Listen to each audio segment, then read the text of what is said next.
The performance review process manages the execution, documentation, and cadence of performance reviews conducted between an employee and their manager.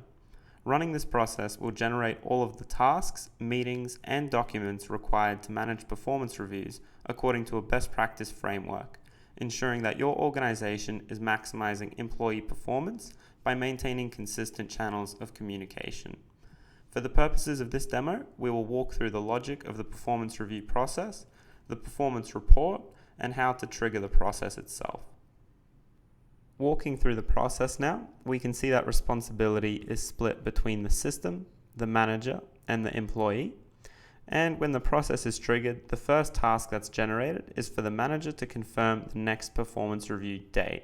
And this is automatically generated based off the start date of the employee, but this is a confirmation task to ensure that the date is correct.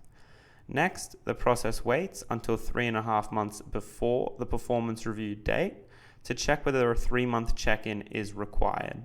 And at this point, the manager can elect to say yes or no. If the manager elects to go for the 3-month check-in, an Outlook event will be generated for this automatically, after which the manager will be asked to confirm the exact date and time in a task. Next, the manager will receive a task to hold the check-in meeting, after which the workflow will meet back up with the no path and then move forward to the main performance review. At this point, the process will generate an Outlook event for the main performance review meeting, and then 2 weeks prior to this meeting, the manager will receive a task to confirm the exact date and time and make sure that this is still applicable.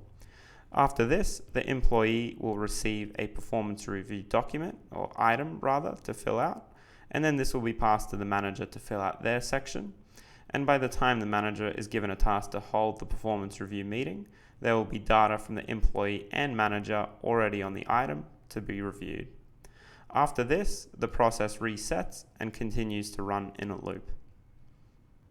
Data collected from within performance reviews regarding measurable outcomes is stored within the Performance History tab of the Outcome Profile report. And we can see here that this is sorted by date and creates a historical record of an employee's performance over time as measured by their outcome profile, which we can see here. If you haven't yet watched our Outcome Profiles video, please do this before setting up performance reviews within your organization. To trigger the performance reviews process, find the employee that you'd like to kick it off against. Scroll down to Workflow Triggers, tick the Performance Review toggle, save the item, and as usual, press the Trigger Workflows button, at which point you should receive a green toast saying that the workflow signal has been raised successfully. And now you should be well versed in the performance review process and ready to deploy it within your organization. We'll see you next time.